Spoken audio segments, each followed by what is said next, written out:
statement, and then we'll take your questions. Coach? Yeah, well, it was obviously a fun night. Great atmosphere in Thompson Bowling Arena. That was exciting, I think, for both teams to play in that environment. Obviously we knew Stanford is extremely talented. They're very experienced, very poised. They play with great pace, both transition and in the half court, and that was definitely difficult for us to guard in the first half. I thought it took us a while to adjust to the pace. You practice it all week, you work on it, but when you see it live and in a game, it takes a minute, and we knew that might be the case, and just wanted to hang in there. The tough part there in that first half, while that was going on, we just could not make shots. And the good thing about this team, though, there's no quit. They will fight. They're competitive. They're tough, and give us a chance in the second half.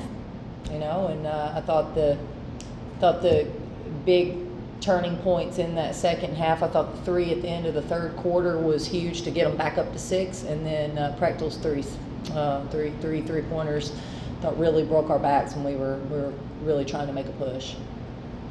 Question for Coach. We'll start with Maria. Coach, you've said that this team has been learning a lot, and they're doing it with wins, but you learn a lot from a loss, too. I know the game just ended, but what are your early takes on what this team can take away from this loss? Well, I did tell them if we're not going to learn from this loss, then why we lose? So let's just go ahead and learn from it.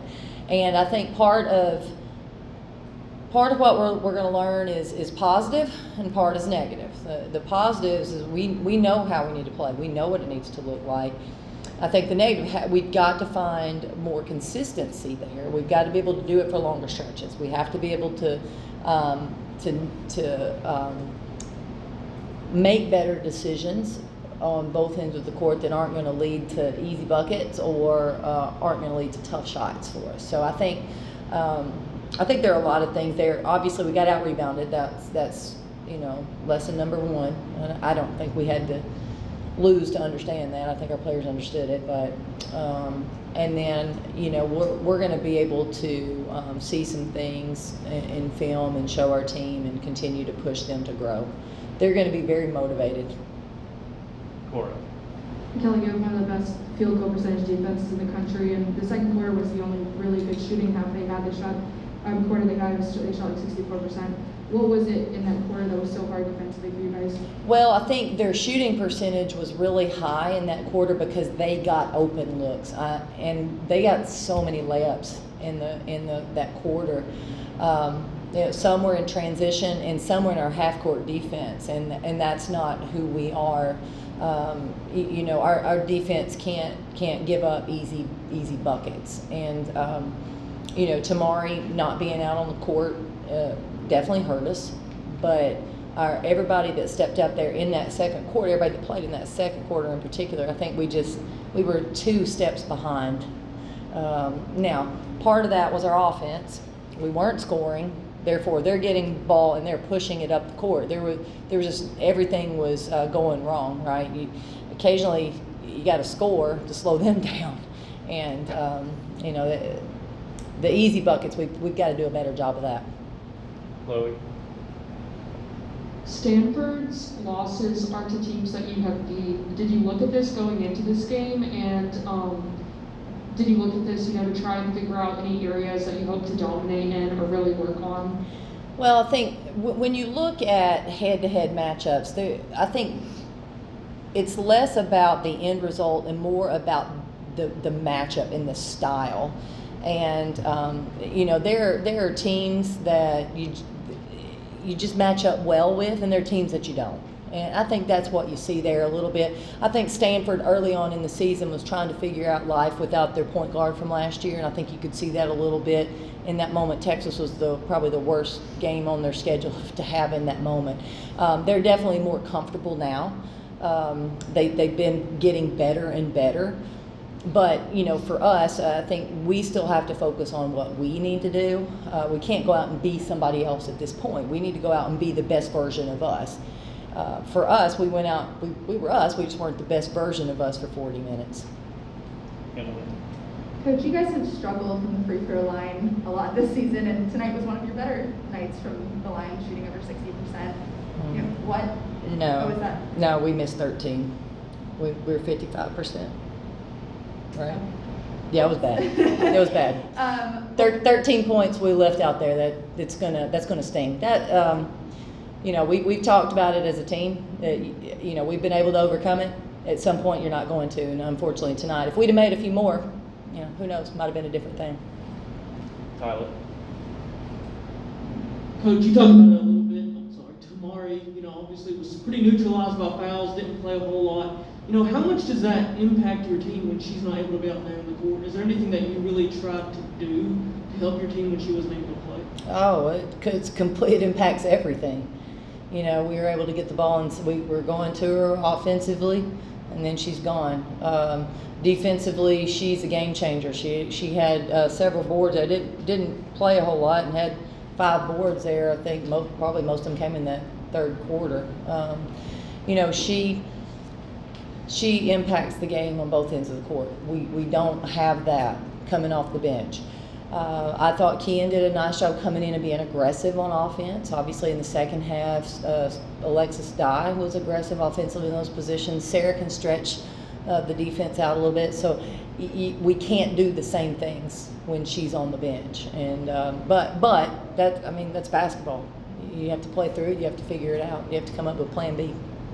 Al. Earlier you talked about matchups. Was practical a matchup problem for you guys? Well, you know, we knew it was a possibility, but it was completely breakdowns on our part. They did a nice job going to her to try to stretch us out, and we knew that would be something that they looked at doing. If we're playing football, it's busted coverage. We'll just say that. Maria. Coach, your team in the third quarter came out inspired, I think is the word I would use. Can you summarize or share what your thoughts were to your team at halftime? You know, you guys are probably thinking I went in and ripped them. I didn't. That's not what that was about. It was about let's figure this out.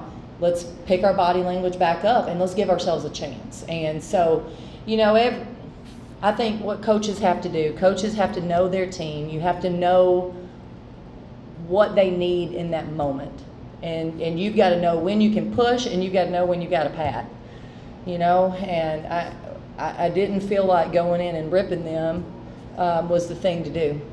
So we went in and we talked about, all right, this is the challenge that we have. This is why we haven't done well. This is what we need to do.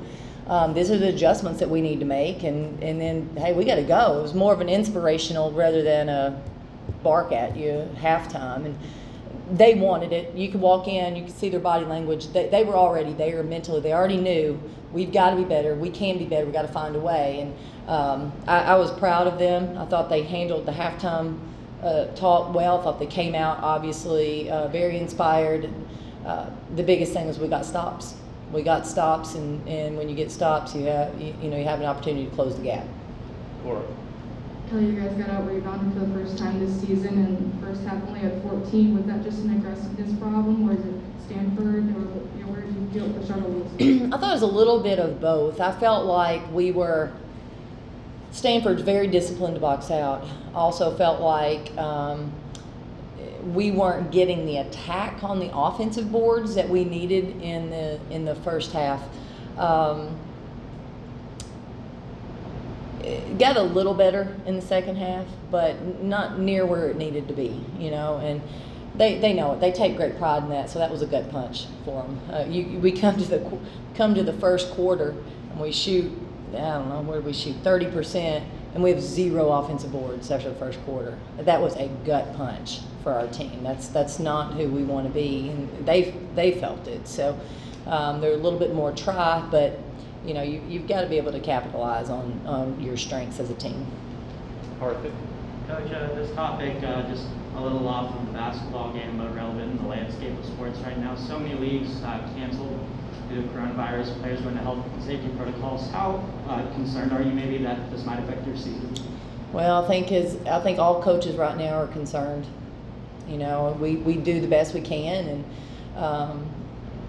you know, handle the protocols the best we can handle the protocols, and it is what it is. We're still in the pandemic, and you know, we've been very fortunate, and you know, we'll hopeful that we can stay that way. But I hate it. You know, I hate it when teams are having to cancel, because that's the last thing any of these players want right now. They work so hard to play games. They practice so many more times than they get to play. So many more. And it just I hurt for every team that has to miss a game. You know, but also I'm very grateful when we get to play them. Maria, then Cora. Coach, looking ahead to Monday, that last game before the Christmas break, Dean Lockwood, former coach here, used to call it hearing jingle bells. These kids they're ready to go home. They're thinking about meals and family and presents. How this game will probably have their attention a little more, the outcome of this game. But how do you make sure they aren't overlooking Monday to get home? Listen, I will say this. I talk very openly about this every single year with every team I've ever coached. And I might go back and check it someday, but my teams don't check out. They will not check out on Monday. It's not an option. And you know, we'll figure out what we want to do tomorrow. We'll have a holiday get together with our team tomorrow as well.